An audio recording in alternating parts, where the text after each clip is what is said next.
I am at the airport, ready for my flight. My bag is packed and I have my boarding pass. I look at the screen in front of me. It shows my flight number. Flight 107 to New York. It says, on time. I smile and think, everything is going well.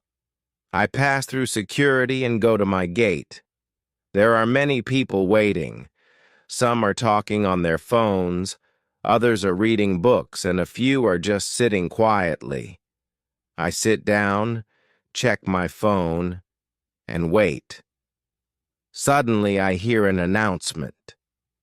A woman's voice says, "Attention, passengers of Flight 107 to New York. Your flight is delayed because of bad weather. Please wait in the lounge for more information." I look around. People start talking to each other.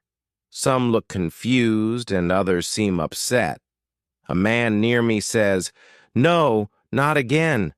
A woman nearby sighs loudly and says, "I can't believe this. I feel worried. My stomach feels tight." I look at my phone again and check the time. I have an important meeting in New York tomorrow morning. Now I am not sure I will make IE take a deep breath and tell myself, it's just a delay. The flight will leave soon. I get up and walk to the lounge. It is very crowded.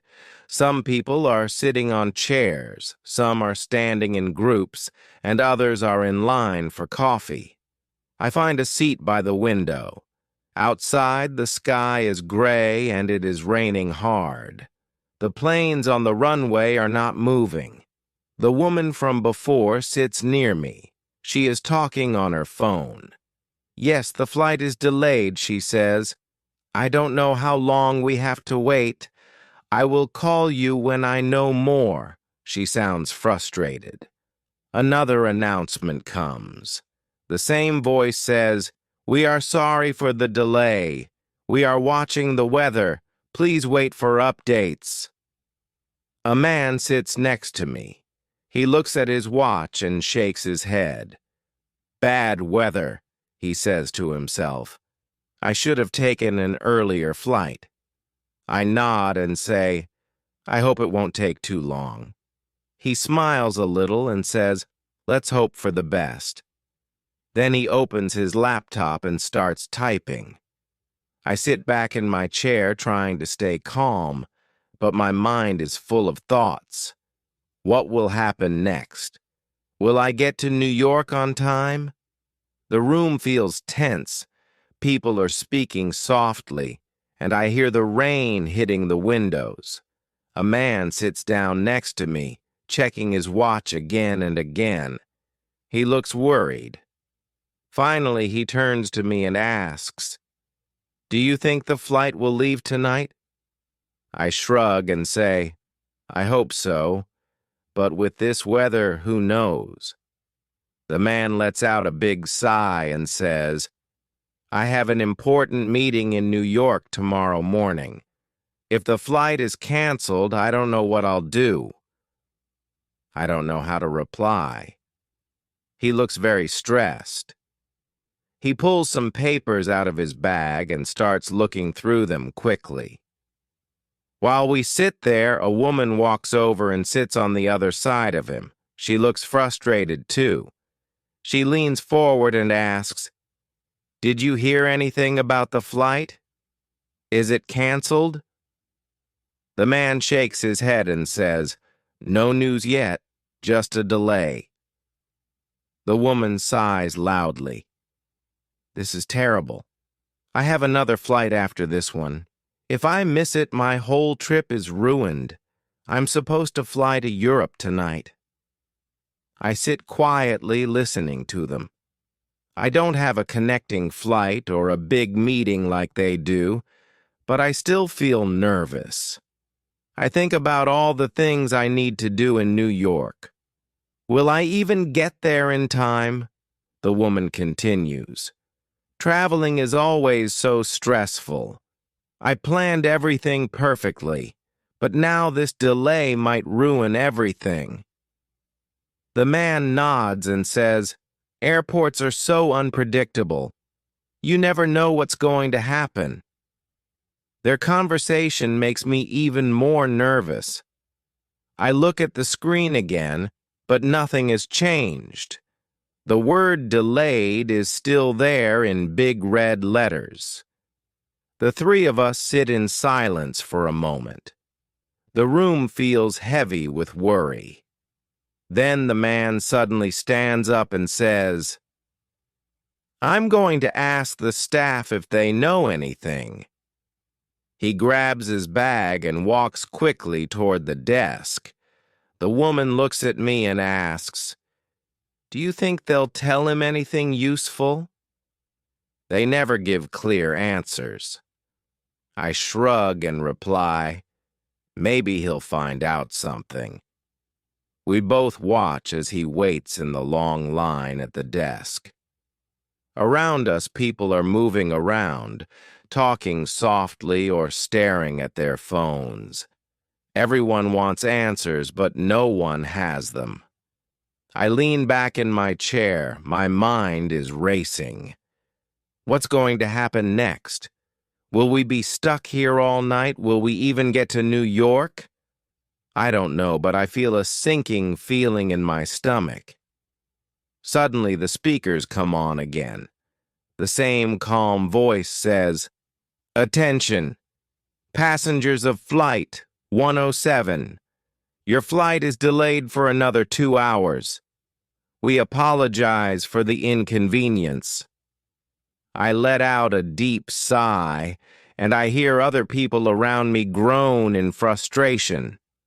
The man from before shakes his head and mutters, "That's it. I'm going to talk to the airline staff. This is unacceptable."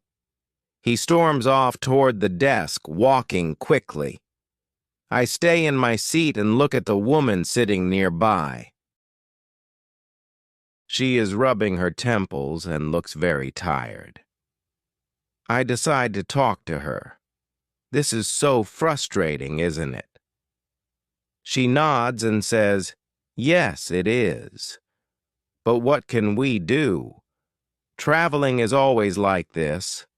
I love visiting new places, but airports are the worst part." I smile a little and say, "That's true. But sometimes we get good stories from these situations." Her face softens, and she looks curious.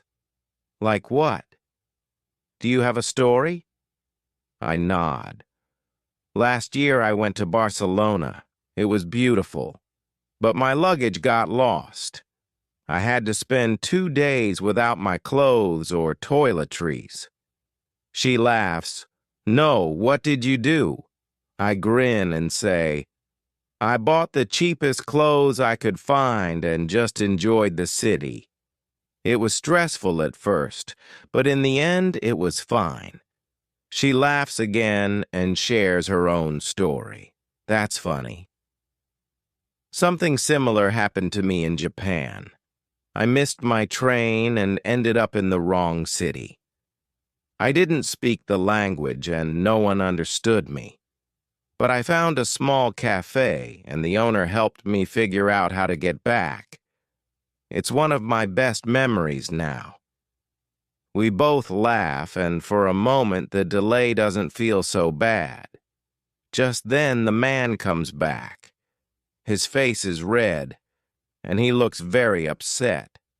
"They said we might have to wait all night," he says loudly, his frustration clear. The woman and I exchange worried looks. She asks, "All night? Are they serious?" The man nods, his voice sharp. "They don't have any updates. They are waiting for the weather to clear, but they can't promise anything." Around us, the noise in the lounge gets louder. People are on their phones trying to rebook flights. Others are complaining loudly, their voices adding to the chaos. I feel my stomach tighten with worry.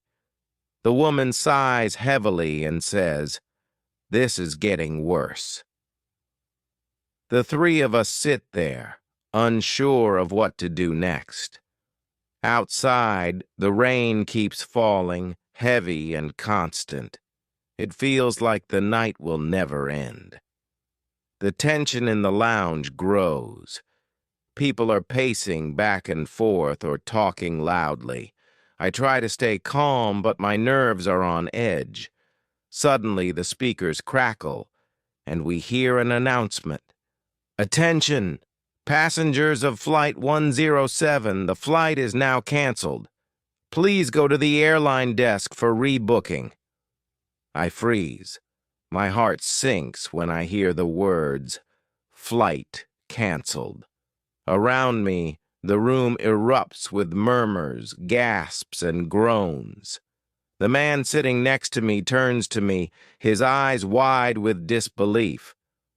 "What do we do now?" he asks. The woman looks shocked, too. She shakes her head and says, "We have no choice. Let's go to the desk." We grab our bags and head to the airline desk together. The line is already very long, stretching across the lounge. Many people are ahead of us. Some are arguing with the staff, and others are typing on their phones looking desperate. The atmosphere feels chaotic. The man sighs deeply and says, "This is a nightmare. I can't miss my meeting." The woman shakes her head, worry in her voice. "I don't think I'll make it to Europe now. My connecting flight leaves in just a few hours. I don't know what to say. My plans feel small compared to theirs. But the uncertainty makes me feel just as heavy." We wait in line for what feels like forever. The noise around us grows louder as more passengers join the line. Someone ahead yells, "This is unacceptable. We need answers." Another person slams their suitcase on the ground, muttering angrily. Finally, it's our turn. We step up to the counter, and the airline staff member greets us with a tired smile. "Good evening," she says. "How can I help you?" The man speaks first. "Our flight was canceled. We need to get to New York as soon as possible."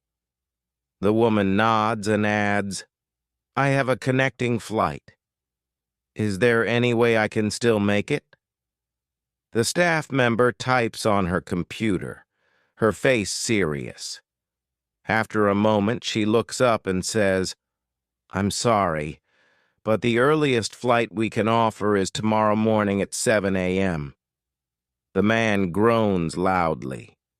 "Tomorrow morning? That's too late." The woman frowns and says, "I'll miss my flight to Europe. It's pointless now." I step forward and ask, "Is there anything else you can do? Can we take an earlier flight?" The staff member shakes her head and says, "The weather is still bad, and all flights tonight are grounded. This is the best we can do. You can stay in the airport or book a hotel nearby. We're very sorry for the inconvenience." We stand there in silence. The situation feels hopeless, and we don't know what to do next. Later, we are sitting in the hotel restaurant. The tension has eased, and now we're laughing and sharing stories. The man smiles and says, "You know, this delay was so frustrating, but I'm glad I wasn't stuck alone in the airport. Meeting you two made it better." The woman nods in agreement, her stress from earlier fading. I smile and feel the same way. Even in the chaos, we found something good. The woman adds, "Exactly. Sometimes things happen for a reason. If we weren't delayed, we wouldn't be here, laughing and forgetting about the chaos." I raise my glass and say, to unexpected friends and finding good things in bad situations. The conversation flows easily as we eat our food. The man talks about his job in New York and the big meeting he had planned for tomorrow. The woman shares her excitement about her canceled trip to Europe and all the places she wanted to visit. I talk about my own plans in New York and how I'm trying to adjust to the delay. We laugh and swap stories, and the stress from earlier feels far away. The delay no longer feels so bad. Then, just as we're finishing dinner, the TV in the corner of the restaurant catches our attention. A breaking news banner flashes across the screen, and the bold words, "Severe weather causes flight disruptions across the region," glow on the screen. The reporter's voice cuts through the noise in the restaurant. In breaking news tonight, severe weather has caused many delays and cancellations at major airports. Tragically, Flight 420 from Chicago to Boston hit turbulence and had to make an emergency landing. Officials confirmed that while most passengers are safe, there are reports of injuries. We freeze. The smiles disappear from our faces as we listen closely. The reporter keeps talking, her voice serious. Experts warn that the storms affecting air traffic tonight are some of the most dangerous seen this season. Travelers are asked to stay patient as airlines focus on safety. The man slowly puts down his fork.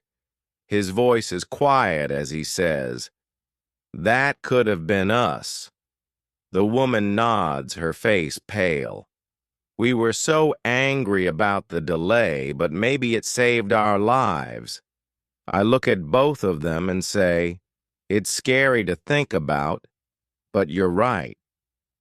Maybe being stuck here wasn't so bad after all." The restaurant gets quieter as more people turn to watch the TV. The mood changes completely. Earlier, everyone was frustrated. Now there is a feeling of relief. The man sighs and leans back in his chair. Sometimes we don't realize it, but things happen for a reason. The woman looks thoughtful and says, "We were lucky tonight." It reminds me to be thankful, even when things don't go as planned. We sit quietly for a moment, letting it all sink in. The chaos and frustration of the day suddenly feels small. As we stand to leave, the three of us exchange a look. We don't say anything, but we understand each other perfectly. The delay, the confusion, and the uncertainty, all of it feels unimportant now compared to what could have happened. We walk out of the restaurant together much quieter than before. Each of us is lost in our own thoughts. Later, as I lie in bed, the events of the day play in my mind. I can't stop thinking about the news. It feels so close. And it reminds me how much worse the night could have been. The frustration I felt earlier seems small now. Instead of being angry, I feel thankful. Life has a strange way of surprising us. Sometimes even the most annoying situations can turn out to be blessings in disguise. Vocabulary and phrases from the story. Here is a list of important words, verbs, and phrases used in the story. These will help you learn and practice English related to traveling and unexpected situations. Delay, meaning a situation where something happens later than planned. Example, your flight is delayed due to bad weather. Practice, think of a time when something was delayed. What did you do? Cancel, meaning to stop something from happening as planned. Example, the flight is now canceled. Please go to the airline desk for rebooking. Practice, use this word in a sentence. My trip was canceled because of the storm. Rebook, meaning to book something again after a cancellation. Example, please go to the airline desk for rebooking. Practice, imagine your flight is canceled. How would you ask to rebook it? Frustrated, meaning feeling upset or annoyed because something isn't going well. Example, this delay is so frustrating. Practice, think of a time when you felt frustrated. How did you express it? Patience, meaning the ability to stay calm and not get angry when waiting or dealing with problems. Example, travelers are urged to remain patient as airlines prioritize safety. Practice, write a sentence about when you need patience. Unpredictable meaning, something that is not easy to guess or expect. Example, airports are so unpredictable. You never know what's going to happen. Practice, think of something unpredictable in your life and describe it. Sigh, meaning to let out a long breath to show frustration, relief, or sadness. Example, the man sighed deeply and said, "This is a nightmare." Practice, try sighing. Why do you usually sigh when you're tired, annoyed, or happy? Things happen for a reason, meaning a phrase used to explain that bad events can sometimes lead to something good later. Example, sometimes we don't realize it, but things happen for a reason. Practice, do you agree with this idea? Write about a time it was true for you. Let it sink in. Meaning to take time to fully understand or accept something. Example, we sit there for a moment, letting the weight of it all sink in. Practice. Think of a moment when you needed time to let something sink in. Blessing in disguise, meaning a bad situation that actually brings something good later. Example, sometimes even the most annoying situations can turn out to be blessings in disguise. Practice, write about a time when something bad turned out to be good. Announcement, meaning a public message shared through speakers or other media. Example, attention, passengers of Flight 107, the flight is now canceled. Practice. Imagine you hear an announcement at the airport. What does it say? Apologize, meaning to say sorry for something. Example, we apologize for the inconvenience. Practice. Use this word in a sentence. The staff apologized for the delay. Tense, meaning a situation where people feel stress or worry. Example, the atmosphere in the lounge was tense. Practice, describe a situation where you felt tense. Groan, meaning to make a sound that shows frustration or disappointment. Example, the man groaned loudly when he heard the flight was canceled. Practice, think of a time when you groaned. What caused it? Murmur, meaning to speak softly so that it's hard to hear. Example, people started murmuring when they heard the announcement. Practice, use this word in a sentence. The students murmured about the surprise test, exhausted, meaning very tired. Example, she was rubbing her temples and looked exhausted. Practice. Write about a time when you felt exhausted. Desperate, meaning feeling a strong need for help or a solution. Example, people were on their phones, desperately trying to rebook flights. Practice. Use this word to describe a moment when you felt desperate, chaotic, meaning full of confusion or lack of order. Example, the atmosphere at the airline desk was chaotic. Practice. Think of a chaotic situation you've experienced. How did it feel? Relief, meaning a feeling of comfort when something difficult or unpleasant ends. Example, the mood shifted from frustration to relief when we heard the news. Practice. Use this word to describe a moment when you felt relief. Connection, meaning a bond or understanding shared between people. Example, even in the chaos, there's a small sense of relief and connection. Practice. Write about a time you felt a connection with someone unexpected. Now don't forget to like, subscribe, and stay tuned for more videos to help you improve your English. See you in the next lesson. Happy learning.